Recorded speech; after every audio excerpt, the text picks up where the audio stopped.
Chair, before he addresses, can I have the privilege of pointing that particular article out? Oh, please, gladly.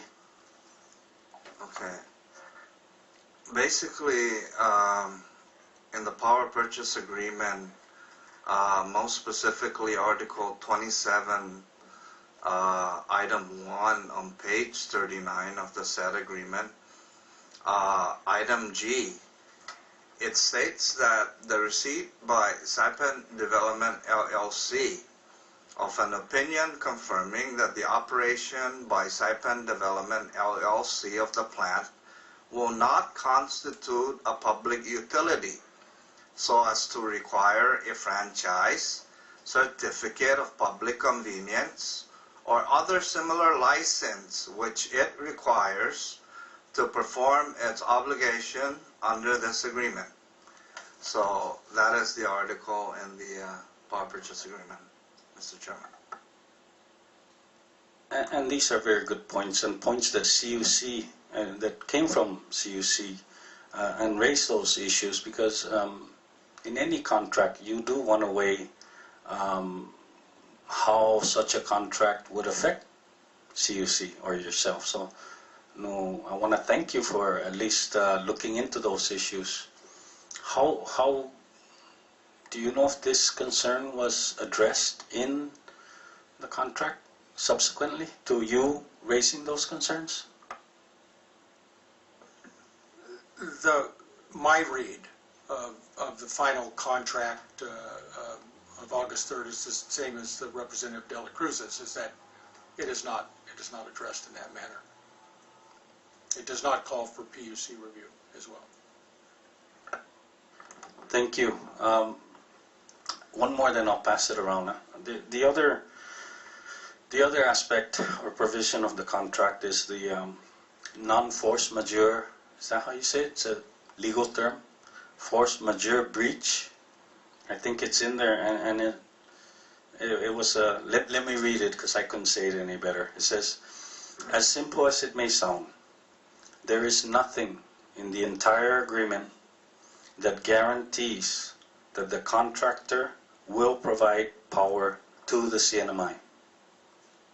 Instead, they are promising that they will produce power from the plant for the CNMI. That's all they're promising, that they will produce power from this plant, and it is for the CNMI. If the plant is destroyed by an act or omission on their part, the agreement is moot as to their obligation to provide alternative sources of power. Additionally, it is moot as to who would bear the cost if this were needed. So, I don't know if I can explain that any better than Mr. Mocano did, but of course, God forbid that would happen. We don't, none of us want that to happen, but we want to assure that our interests are protected in the event that such something would happen. And if it does, did we somehow find a way to cure this possibility and protect ourselves, protect the CNMI, and protect CUC? And if we are going to get caught holding the bag, I don't know, it's a scary picture that is being painted here. Could you just, are you familiar with this concern, Alan? Yes, sir.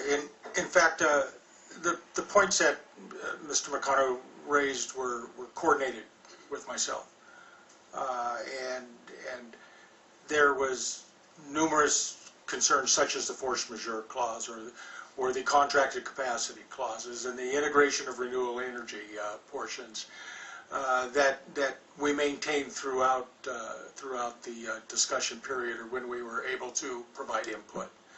The final agreement is the final agreement, and at least on my initial read, many of those were not adequately addressed. That's my opinion.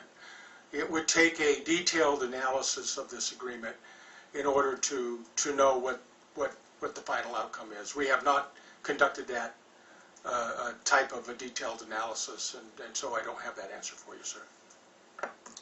Thank you. And you are on record as saying that that you and others that are looking into this did say that a detailed analysis is warranted. As a matter of fact, Economist.com also, who prepared a preliminary economic impact for CUC, and I believe you did provide that preliminary report to this body, also stated that they feel that the data that they were given is insufficient.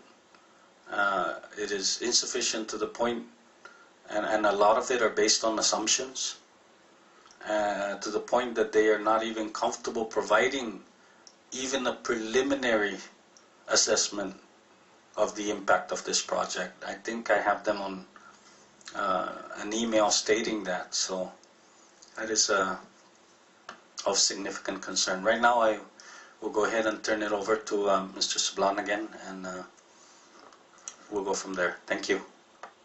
Thank you, Mr. Chairman. Good afternoon, Mr. Fletcher, new consuls.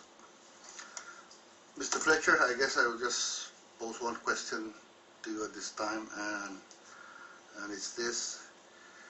With all the concerns raised prior to the signing of the PPA, and if there was no emergency declaration, and it was up to CUC, would you, as the executive director of the utility, taking into consideration all the concerns raised surrounding the PPA,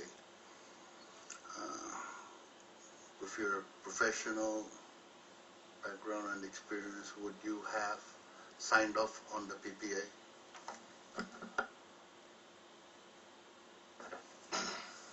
Well, you're asking me to speculate, you know, as far as the other portions, but let me just say that I did not sign the PPA. You do not see my signature on the PPA. That's the best you can.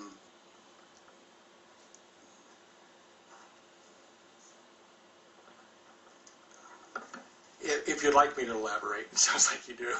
I apologize. Yeah. What? Okay. Understanding that a lot of concerns were raised directly out, or a lot of the concerns that were raised or came out of the utility, CUC, I mean, you know, I thought I'd ask that,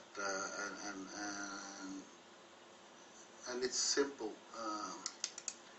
You know, you weren't in a position to sign it because of the emergency declaration. However, and I guess we'll leave it up to the public to speculate how would you have decided on signing or not signing. But I'll take and I'll respect your answer this afternoon. Thank you. Mr. Chairman. Thank you, Rep. Sablan. Anybody else? Representative De La Cruz. Thank you, Chairman.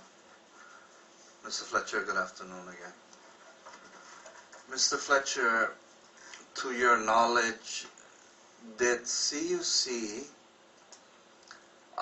perform or had performed an economic analysis before or after August the 3rd?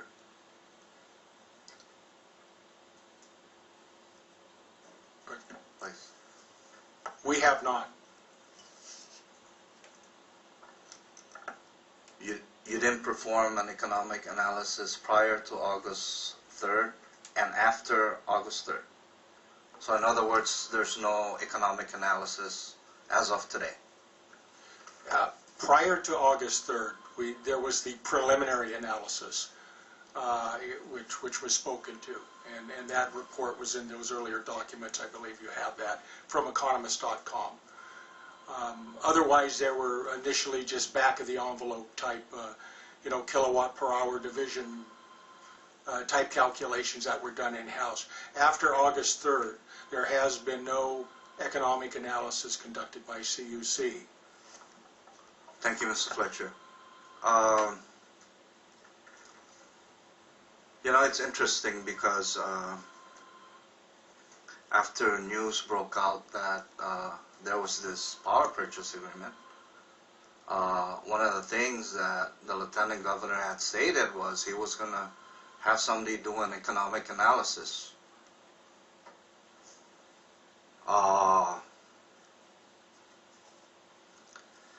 And so Governor Fitio came back from his off-island trip, and he came out publicly when asked why did he sign off on the PPA. And I remembered quite clearly that the governor answered that this was what we needed and that this was going to lower the cost of electricity to about 18 cents. And I also quite remembered vividly that the House of Representatives here, in fact 2 members of the House, were scrambling to offer legislation with regards to having any businesses come in to the CNMI, and if these businesses offered 18 cents per kilowatt hour, then they would be the company that would be chosen to operate. Now, getting back to the 18 cents, based on your preliminary analysis and assessment, do you believe that that analysis jibed with the governor's statement that the rates would be 18 cents per kilowatt hour?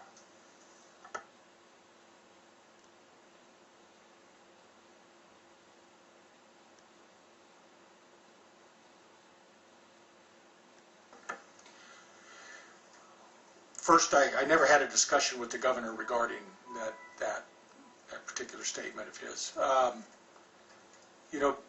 The preliminary... I actually didn't ask you whether you spoke with the governor about the 18 Oh, I thought cents. you did. I'm sorry. I asked you, based on the governor's statement of having the electricity rates down to 18 cents, and based on your economic analysis, did that pretty much jibe? Based on the preliminary economic analysis by economist.com, and my understanding of the agreement, that would not be the case at 18 cents kilowatt hour. And what was economist.com's analysis as per kilowatt hour rate? Based on very preliminary numbers and inputs, they're very conditioned here. They thought there could be some benefit, or maybe even a break even with a new facility because of the difference in maintenance costs.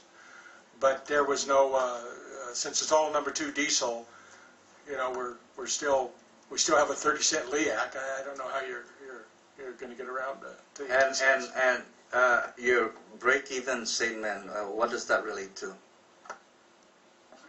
Does it relate to the present LEAC rate, or does it relate to the 18 that was cents? non-fuel. That was non-fuel. Non-fuel. Non-fuel. So the break-even is 18 cents per kilowatt hour non-fuel. No, not 18 cents. What economist.com looked at and we looked at as we tried to make sense of, as this agreement was coming together, was, what's the fiscal impact? Obviously, there was no detailed analysis done. I've already mentioned that. But when you look at what it takes to produce power using diesel generation and using standard reciprocating engine technologies, there are advantages to new facilities versus old facilities.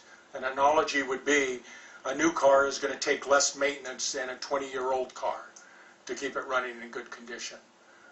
Those costs and those millions of dollars a year we spend maintaining our old physical plant, come at a impact on rates. The second component of that is the fuel cost, in that if you went to very high efficiency engines, such as the low speed diesel generation technology, you would have a improvement in your gallons per kilowatt hour efficiency rating. Those two components gave you about the break-even point. So savings on fuels, savings on your O&M costs itself. But you would agree that we'd still be paying for this power plant for 25 years, aside from the cost of fuel, correct? That was the deal. Had a fixed cost in there for a 25-year period, yes. Okay. The 50 megawatt, do you know what type of a 50 megawatt diesel engines the CUC is purchasing? The agreement is not specific as to the type of technologies, and I think there was some plan review allowances and approval later on after the engineering and the plant facilities were done.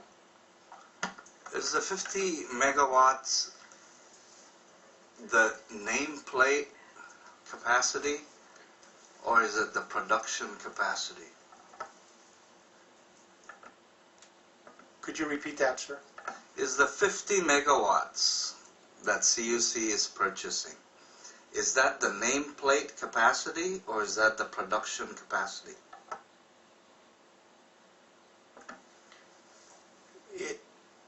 My understanding is that it's calling for a 50 megawatt power plant. What the actual output on that would be determined on that configuration once the engineering was complete on its design. So yeah, so I guess the nameplate, as you call it, yeah. Yeah, normally a nameplate capacity would be a capacity that is lower by about 3 to 4%. And a production capacity at 50 megawatts is a continuous capacity. And the reason why I ask you that is because it is not stated in the PPA. So we really don't know what we're getting. Are we, Mr. Fletcher? I would agree with your read on that. And further, perhaps Mr. what's his name, Wallen Young, who is your engineer, maybe he would be the right person to ask these technical questions, and I think we will once he's available. But yes. Yeah. Yes, may I ask Mr. Fletcher to clarify something you asked, please? Mr. Fletcher, it was on record that the Lieutenant Governor did, once he found out about this power purchase agreement, did come out and ask that, I think, direct CUC to do a full and detailed economic analysis of this power purchase agreement. And I think Representative De La Cruz asked you if it was done, and you answered no. Did I hear that clearly? Was a full economic analysis was never done, despite a request or instructions by the Lieutenant Governor? And if the answer is no, can you tell us why? The answer is no. We have not conducted that type of study. In fact, the governor, as our board of directors, has has designated his counsel, Mr. James Stump, as the person who is in charge of conducting that analysis. And Mr. Stump is a legal counsel? Is an attorney? He is an attorney, yes, sir. And let me just clarify to understand, is Mr. Stump responsible for conducting the economic analysis, or is he responsible for getting somebody else to conduct the economic analysis? You're correct. It's in getting someone to do that, yes. And I do not know if one has been procured at this point. You don't know, you're out of the loop, so to speak, with regards to that? Mr. Stump can answer to that? I won't say I'm out of the loop. My understanding is that one has not been procured at this point. But Mr. Stump would be the right person to ask for that, yes. Thank you. And I think the other point that Representative De La Cruz was asking was had to do with the rates, the savings. I'm not sure if you posed that question. But I would like, for the record, you have stated on at least 2 times that you recommended, CUC recommends, that a full economic analysis be conducted. I think you have made that perfectly clear. And I do want to emphasize that through an email that you had wrote saying to Mr. Buckingham that please note this is a preliminary and cursory analysis.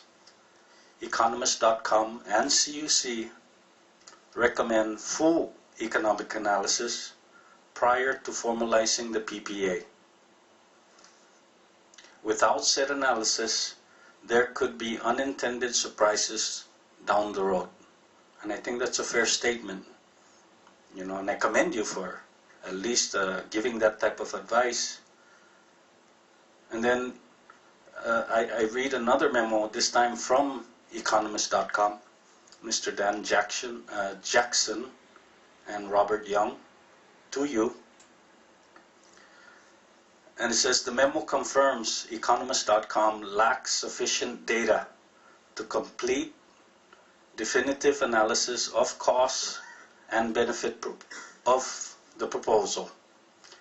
Further states, at this time, given the limited information available to us, we do not feel that it would be appropriate to offer even any preliminary conclusions about the economic and financial impact of this proposal. You may recall receiving that. And so that's why I'm kind of here they say they don't even want to offer even a preliminary proposal or report based on, you know, what limited information was given to them, yet they did still provide a preliminary report. Huh? That's interesting. Goodness. Any of the other members want to ask? Vice Speaker? Thank you. Chair, I believe I still have the floor. I am sorry, I did interrupt. Vice Speaker, I'm sorry. You. Thank you. Did interrupt, and I did so just to clarify. You still have the floor. Thank you for the clarification, Chairman.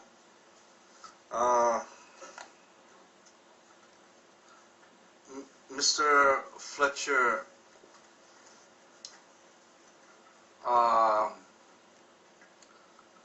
your own personal and professional opinion.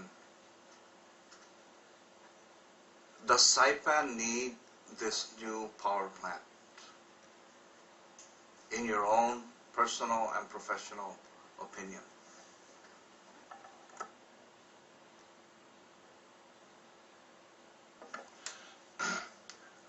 I am not a power generation expert. I can only tell you about what I know, and as we've gone through this process here. We estimate, or at least conservative estimates, are a 7 to 10 year lifespan on our current facilities if they are properly maintained. And that obviously takes a high level of effort. So is a new baseload plant ever needed, ever going to be needed? Yes. Is this the right vehicle? Until a full economic analysis is complete, I can't answer whether this agreement is the right vehicle or not. Thank you, Mr. Fletcher. One of your email correspondence to the governor, and before I read this correspondence, I wanted to ask you, throughout your meetings and discussions with the former Attorney General and the team, throughout all those meetings, was the governor ever present in one of those meetings?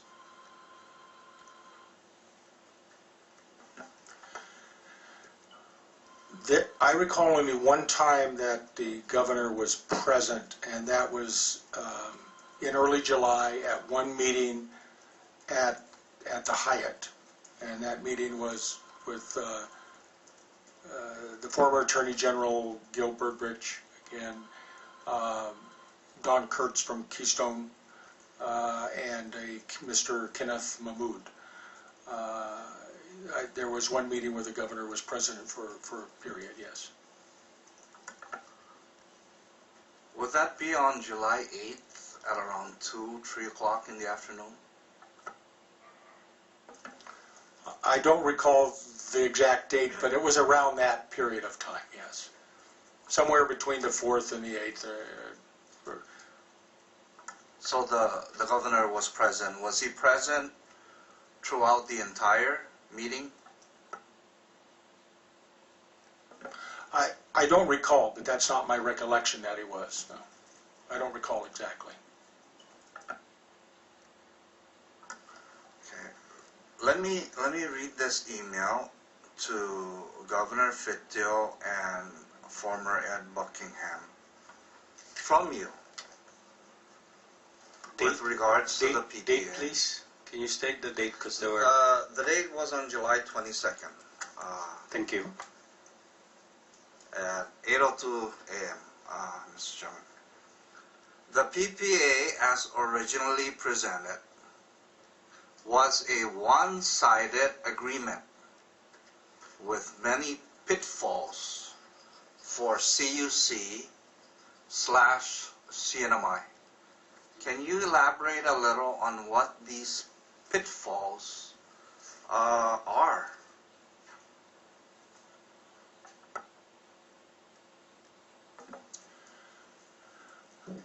Yeah, and I'm trying to recollect, sir, so please bear with me. But as I recall, there were numerous portions, as I've talked about before, in the PPA that was presented that gave us great pause and concern.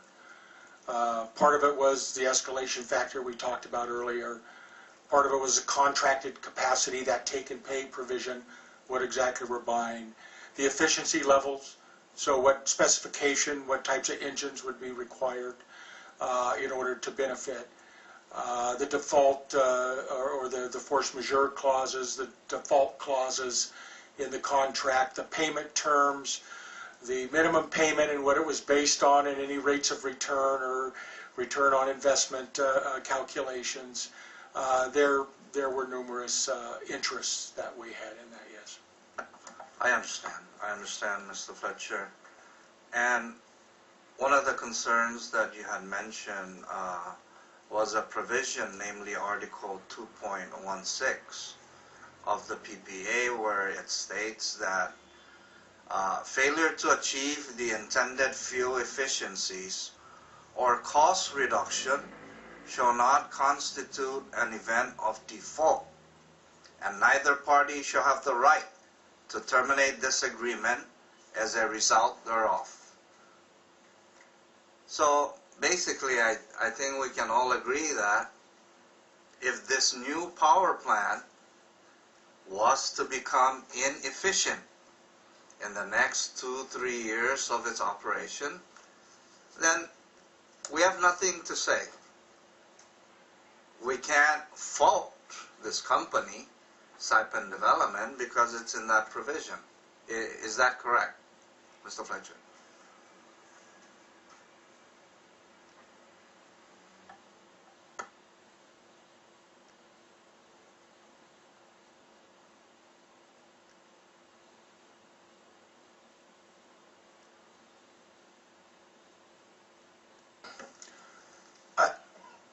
You know, I'd have to review that document in order to be able to answer and have some time to prepare.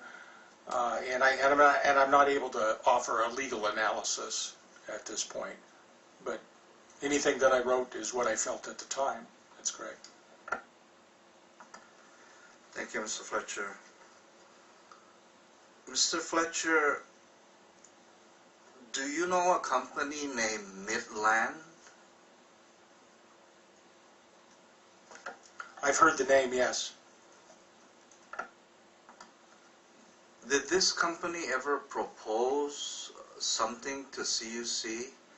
Something similar to Saipan Development, LLC? Not to CUC, sir. Then to who, Mr. Fletcher?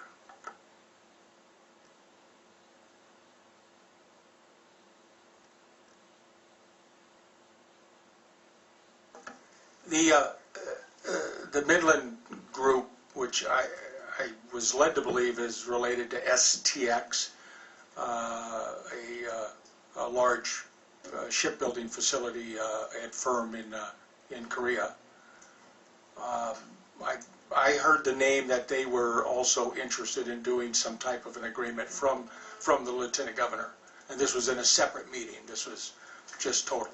So I think the document you're referring to, where I referred that there may be other interests, that it only came from a side conversation, and I just brought it up for conversation. Thank you, Mr. Fletcher. And Mr. Chair, just one more I'll yield for others also. Mr. Fletcher, on July 6th of this year, I have a meeting summary in front of me where participants were Mr. Don Kurtz, Mr. Ken Mahmood, yourself, Mr. Bern Brick, and the former Attorney General Buckingham.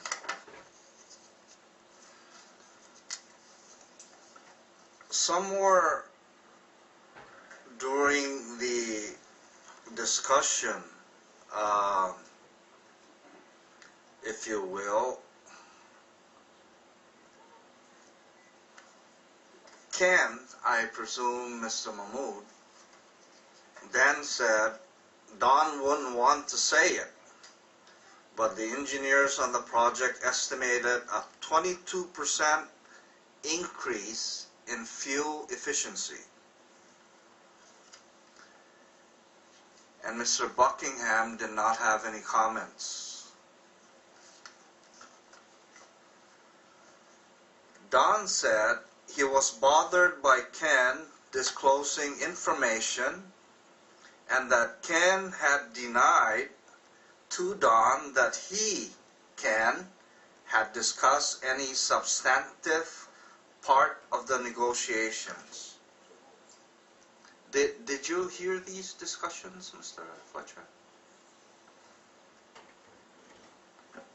I may have heard the second part. I don't recall exactly, but I recall the former Attorney General mentioning, because he was accosted in the hallway as we were leaving the room by Ken Mahmood, that comment was made. So it was secondhand. My information is secondhand.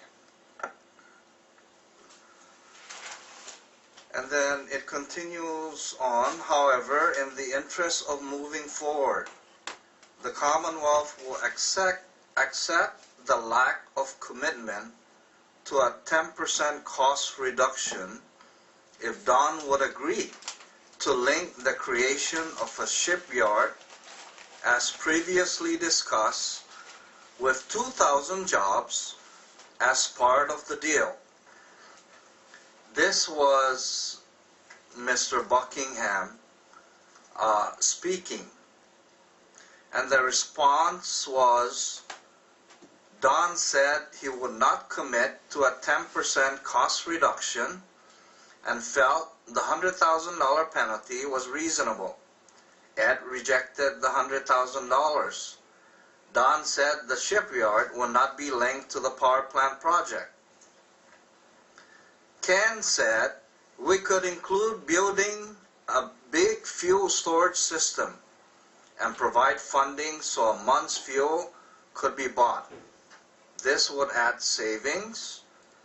Coupling this with fuel efficiency would get to 10%.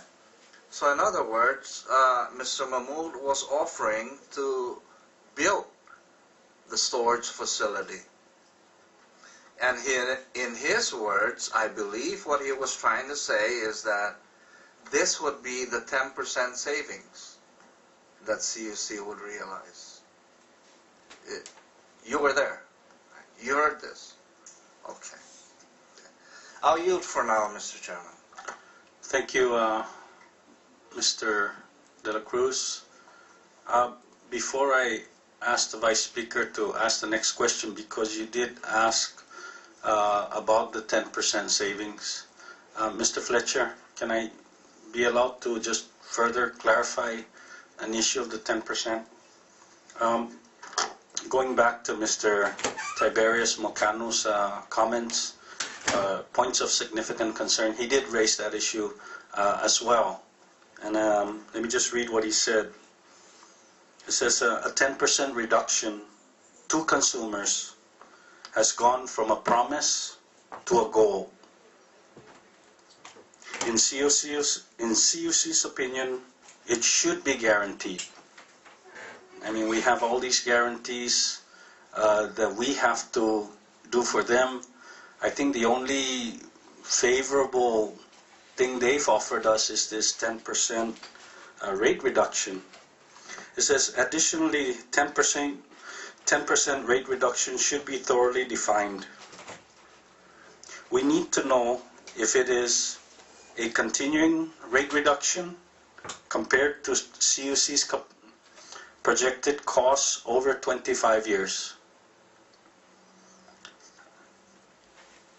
I'm sorry, were it to keep its plan. So we need to know if it's a continuing rate reduction compared to CUC's projected cost over 25 years, if CUC is going to keep its plan, or against some sort of index or some other measure. If it is a one-time reduction for the first 2 years with rates going up afterwards, it is worrisome. And I think that's a very, very true concern. Rate reduction as measured against what? I mean, we understand that the new power plant would have new engines.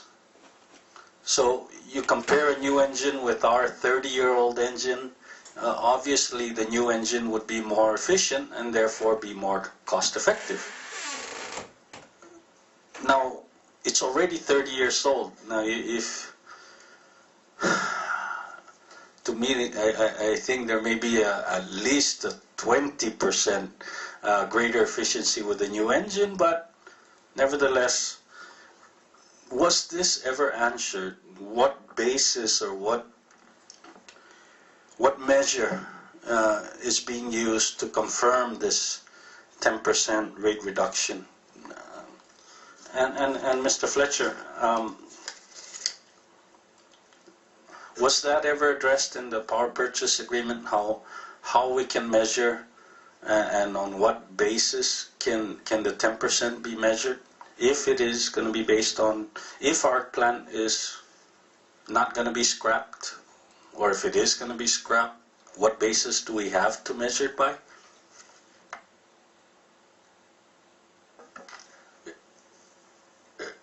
The agreement is not specific as to those efficiency levels. So really, because it is not specific, there is no guarantee. We don't know is the answer. You don't know, I don't know. I don't think anybody knows. Is that a fair statement? I would agree with your statement. I think you're right. Now the other, now I will turn it over. I just want to clarify the 10%. Vice Speaker, you have the floor. Thank you, Mr. Chairman. Mr. Fletcher, I think you were the one that transmitted the documents at the request of the chairperson of the Committee on Judiciary and Governmental Operations. I'm specifically referring to the profit and loss statement sheet that's included in that packet. Do you have a copy of that? Mr. Fletcher, can you push the mic when you're going to respond? I'm not sure exactly what document you're referring to. You have the profit and loss statement that indicates your performance, CUC's performance for the years 2005 through 2008, and I'm not sure what happened years after that. 2008, you don't have anything submitted for 2009, 10, and 11. But I would like, first of all, to ask that if you have that document, to please explain what does that information mean. You're showing us negatives all throughout between 2005 to 2008, March 31, 2008, you have been showing a loss for 2005, loss of 16 million, and then 2006, 19 million, 2007, 1, and then it for up until March 31, you had an unaudited balance of a loss of 6,000,009. Can you just explain to us that statement a little bit? If I may, Representative Ogamoro, Why was it included? I mean, I'm sure that you included that for a reason. Representative, we actually have a binder of that first set of documents that was submitted, and we Yes, I'm numbered looking it. at that document. I think you're looking at that group of Right, documents. Do you by any chance have a page number that we could refer to, and we will look at the document you're referring to? I am on the section on road to recovery. It's in that. I think this binder was prepared. Road to recovery? Is this the U.S. Department of the Interior PowerPoint by any chance at the end?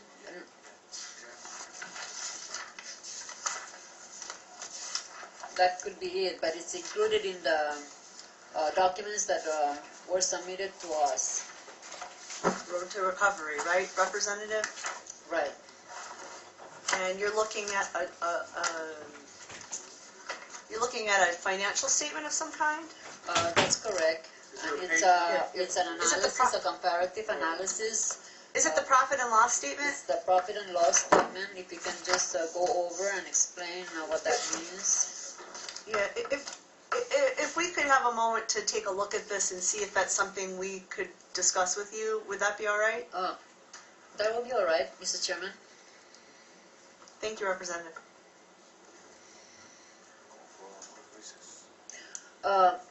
Mr. Chairman, can I call for a recess now? No For problem. A couple minutes So- recess. Sure, recess, please.